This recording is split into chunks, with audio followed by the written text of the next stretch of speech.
Azad Samaj party के नेता दामोदर यादव आज ग्वालियर पहुंचे, जहां उन्होंने प्रेस से बात करते हुए कहा कि ग्वालियर के गडरोली गांव में कुशवा के साथ हुई मारपीट के मामले में सीएम और एसपी से सख्त कार्रवाई करने की मांग की है।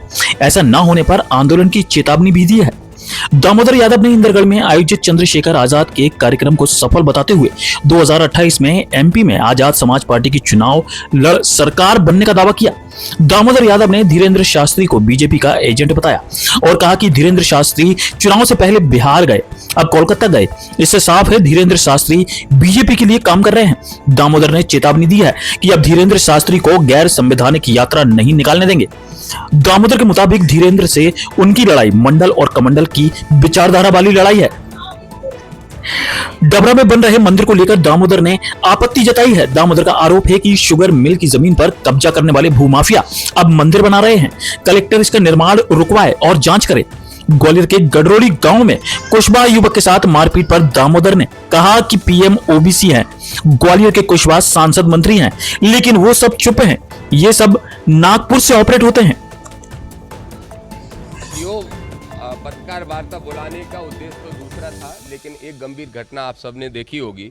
कल ही ग्वालियर जिले के बेहट थाने के अंतर्गत आने वाले गडरोली गांव जो है, वहां पे एक कुशवा समाज के व्यक्ति को किसी शुक्ला ने बहुत बुरी तरीके से मारा पीटा और जातिगत रूप से अपमानित किया।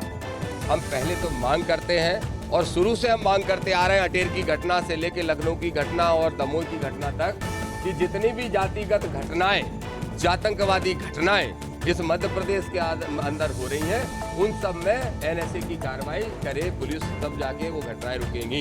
हमारी मांग है मोहन यादव से, हमारी मांग है यहाँ के एसपी यादव से कि तत्काल प्रभाव से एनएसए की कार्रवाई उस शुक्ला के ऊपर करें। नहीं तो फिर जैसा हमारे राष्ट्रीय अध्यक्ष आदरणीय भाई चंद्रशेखर आजाद जी ने कहा है कि फिर हम नीले कबूतर नहीं है, फिर नीलेबाज है, और इसके लिए मजबूर ना करे प्रशासन कि बाज अपना शिकार खुद लूटे। तो ये हम आपको स्पष्ट तौर पर कहना चाहते हैं। एसपी से मैं आग्रह, अपील और चेतावनी सब देना चाहता हूँ कि ये नहीं चलेगा कि आप किसी के दबाव में आके कार्रवाई करो, तत्काल प्रभाव से कार्रवाई करो। एक विषय तो हमारा ये है। दूसरा एक और विषय गंभीर ये है।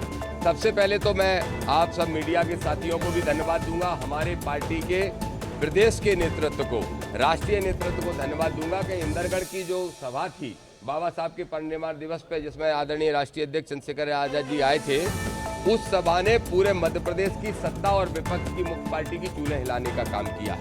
वहां पे मौजूद लाखों का जनसमूह ने यह संदेश दिया है कि 2028 के अंदर अब आजाद समाज पार्टी सरकार बनाने का प्रयास करेगी। और मुझे पूरी उम्मीद है कि ग्वालियर, चंबल अंचल, बुंदेलखंड, बेंद पूरे क्षेत्र में हम पूरी ताकत से भाजपा का मुकाबला करेंगे, क्योंकि ये कांग्रेस की हैसियत नहीं बची मुकाबला करने की। एक बात।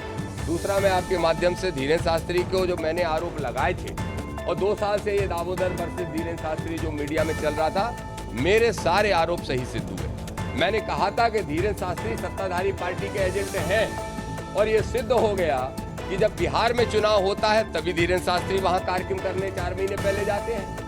जब बिहार का चुनाव चल रहा होता है तब वो एक हिंदू यात्रा निकालने का काम करते हैं। हरियाणा में भी जब चुनाव आए थे तब वो सभा कथा करने के लिए गए थे।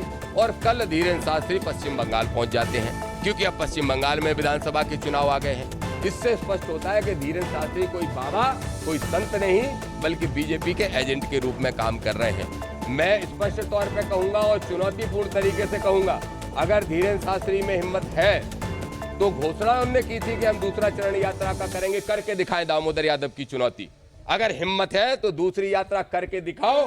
सुप्रीम कोर्ट के माध्यम से रोकने का कोशिश करेंगे और रोक के दिखाएंगे, चाहे पीएम के छोटे भाई बने रहो, चाहे सीएम के बड़े भाई बने रहो, लेकिन भारत का संविधान आपको नहीं तोड़ने देंगे। एक और गंभीर विषय सुन लीजिए आधा मिनट में।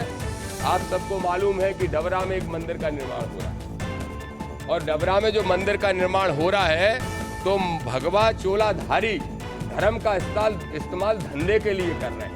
धीरेन्द्र भी वही कर रहे हैं और धीरेन्द्र के चेले भी वही कर रहे हैं। जो वहां पे एक सज्जन है जो बनवा रहे हैं मंदिर, उन्होंने शुगर मिल की जमीन जो सरकार ने लीज पे दी थी, उस जमीन को गलत तरीके से दान पत्र लिखवा के उस पर कब्जा करके और भूमाफियागिरी करने का काम कर रहे हैं। तत्काल प्रभाव से ग्वालियर के कलेक्टर को स्पष्ट तौर पे कह रहा हूं तत्काल प्रभाव से ग्वालियर के कलेक्टर को डबरा मंदिर निर्माण के काम को रुकवाना चाहिए।